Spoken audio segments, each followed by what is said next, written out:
আসসালামু আলাইকুম সম্মানিত ভিউয়ার্স ও সাবস্ক্রাইব বন্ধুরা। কিছুদিন থেকে আপনাদের মাঝে আমি ভিডিও দিতে পারি না, সমস্যা হয়, মাঝে মাঝে ব্যস্ত থাকি। তার মধ্যে আর একটা ভিডিও দেওয়ার চেষ্টা করতেছি। মানুষকে বাধ্য করার একটি নকশা, একটা পাওয়ারফুল নকশা পরীক্ষিত। এটা কী করতে হবে আমি আপনাদের বুঝিয়ে দিই। এই নকশাটি হরিণের চামড়া মেশক জাফরান কালি দিয়ে অঙ্কন করে সোনার মাধুরীতে এই নকশাটি কী করতে হবে, হরিণের চামড়ার মধ্যে লিখতে হবে যে মেশক জাফরান কালি দিয়ে লিখে নকশাটি অবশ্যই আপনার বাহুতে ব্যবহার করতে হবে। বাহুতে ব্যবহার করলে কি হবে, আপনি যাকে ভালোবাসেন তাকে বাধ্য করতে পারবেন। কিন্তু নাজায়েজভাবে কাজ করার চেষ্টা করবেন না, তাতে সমস্যা হতে পারে।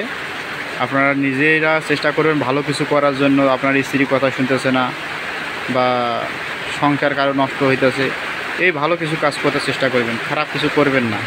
এবং এই নকশাটি লেখার পরে অবশ্যই আপনি যাকে বাধ্য করতে চান তার নাম অবশ্যই লিখতে হবে এবং তার মায়ের নাম লিখতে হবে। কোনো জায়গায় বুঝতে সমস্যা হয় কমেন্ট করবেন, আমি আপনাদের কমেন্টে রিপ্লাই দেবো। সবাই ভালো থাকবেন, সুস্থ থাকবেন। আর কেউ যদি কমেন্টে এসে নাম্বার দেয়, কারোর সঙ্গে ভুল নাম্বারে যোগাযোগ করবেন না। আমার সঙ্গে যোগাযোগ করতে গেলে আমার কমেন্ট করবেন, আমি আপনাদের কমেন্টে রিপ্লাই দেবো।